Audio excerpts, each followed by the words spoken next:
Tinapay mula sa langit.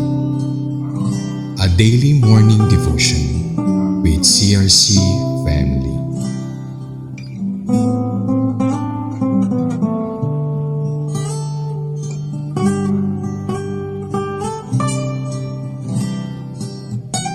Isang mapagpalang araw po sa bawat isa. Ako po si Sis Jen ng CRC Chess 13 Martires Cavite, Daughter Church. Samahan po ninyo ako sa ating programang Tinapay Mula sa Langit, ang pang-araw-araw nating devotion sa salita ng Diyos. Ngayong umaga ay matutunghayan natin ang nasusulat mula sa aklat ng Deuteronomy chapter 34 verse 4. Ngunit bago po tayo magpatuloy, tayo dumako sa isang maikling panalangin. Hallelujah! Panginoong Diyos, maraming salamat po sa panibagong araw na ito at sa pagkakataong kami muli magtipon upang pagnilayan ng iyong salita. Lord, open our hearts and minds. May your presence be with us, Holy Spirit. Be our guide, our teacher, and our strength. We leave all of this to you in Jesus' name. Amen. Ang title po natin sa umagang ito ay God's Last Words to Moses. Verse 4, Then the Lord said to him, This is the land I promised on oath to Abraham, Isaac, and Jacob. When I said, I will give it to your descendants, I have let you see it with your eyes, but you will not cross over into it. Sa Tagalog po, sinabi sa kanya ni Yahweh, Iyan ang lupain na aking ipinangako sa iyong mga ninunong sina Abraham, Isaac at Jacob. Sinabi ko sa kanilang ibibigay ko ito sa kanilang lahi. Ipinakita ko ito sa iyo, ngunit hindi mo ito mararating. Ito po ang mga huling salita ng Panginoong Diyos sa kanyang lingkod na si Moses. Iyan ang lupain na aking ipinangako. Ang mga salitang ito ay sinambit ng Panginoon kay Moses sa tuktok ng bundok Nebo, habang pinagmamasdan ng lupang pangako. Ang mga lugar dito mula hilaga hanggang timog, sa napakagandang tanawin na ito, nakita ni Moises ang kabuang sakop ng Kanaan. Ibibigay ko ito sa iyong mga salinlahi. Ipinanumpa ng Diyos na ipagkaloob ito sa mga salinlahi ni Abraham, Isaac at Jacob. Pinahintulutan si Moses na ihatid ang mga salinlahi ni Abraham, Isaac at Jacob hanggang sa hangganan ng lupang pangako. Ngunit hindi siya pinahintulutang makapasok.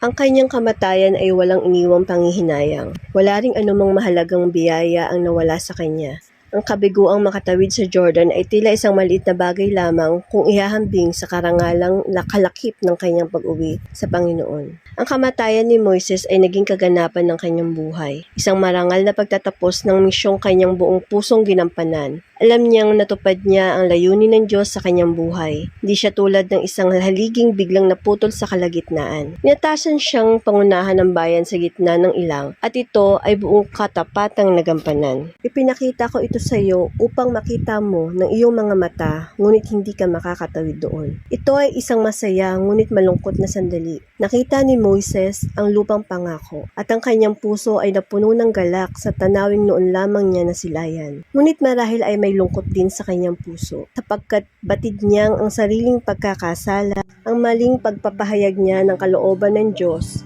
na mababasa sa Book of Numbers chapter 20 verses 7 to 12 ang naging dahilan kung bakit hindi siya pinahintulutang tumuntong sa lupaing yaon. Nasa harapan na niya ito, napakalapit, subalit hindi niya mararating. Ito ay isang paalala ng katapatan ng Diyos sa kanyang mga pangako.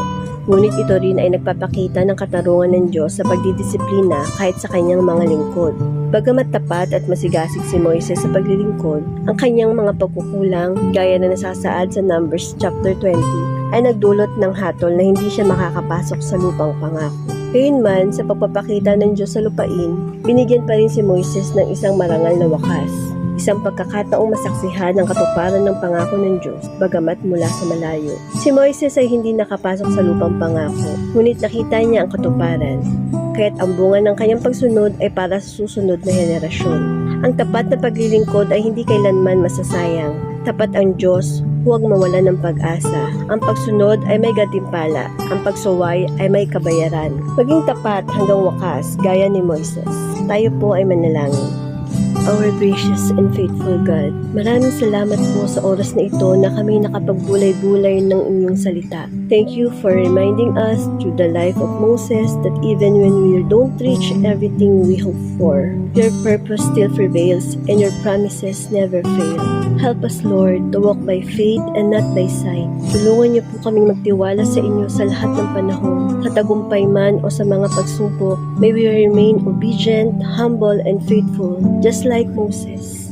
As we go back to our daily lives, we ask for your continued guidance and protection.